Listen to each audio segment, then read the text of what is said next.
অস্ত্রের পসরা সাজিয়ে বসেছে যুক্তরাষ্ট্র, আর সেই অস্ত্র বিক্রি করতে মধ্যপ্রাচ্যে ঘুরে বেড়াচ্ছেন মার্কিন প্রেসিডেন্ট ডোনাল্ড ট্রাম্প।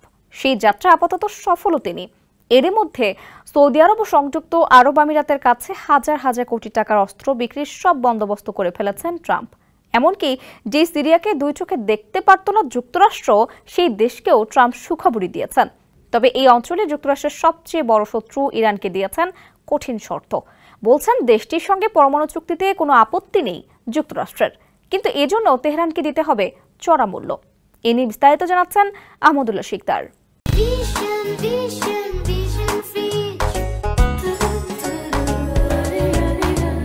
ট্রাম্পের মধ্যপ্রাচ্য সফরের দ্বিতীয় দিনে সৌদি আরবে জড়ো হয়েছিলেন উপসাগরীয় অঞ্চলের নেতারা।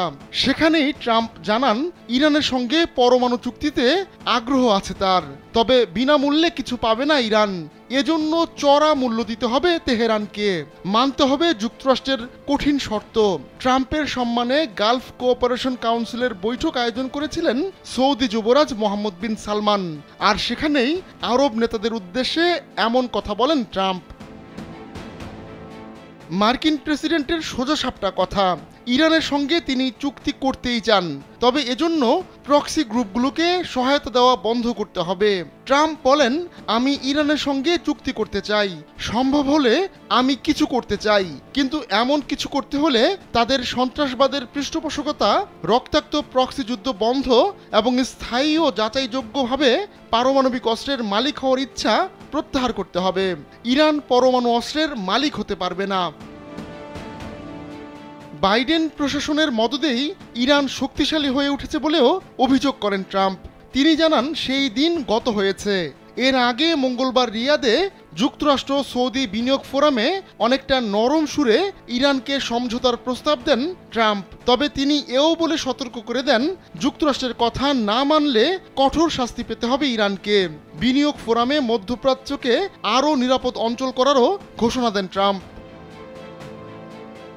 নিজের প্রথম মেয়াদে ওবামার সময়ে ইরানের সঙ্গে করা 6 জাতির পরমাণু চুক্তি থেকে ওয়াশিংটনকে বের করে আনেন ট্রাম্প।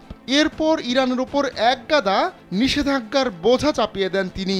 তবে তাতেও দমে যায়নি ইরান।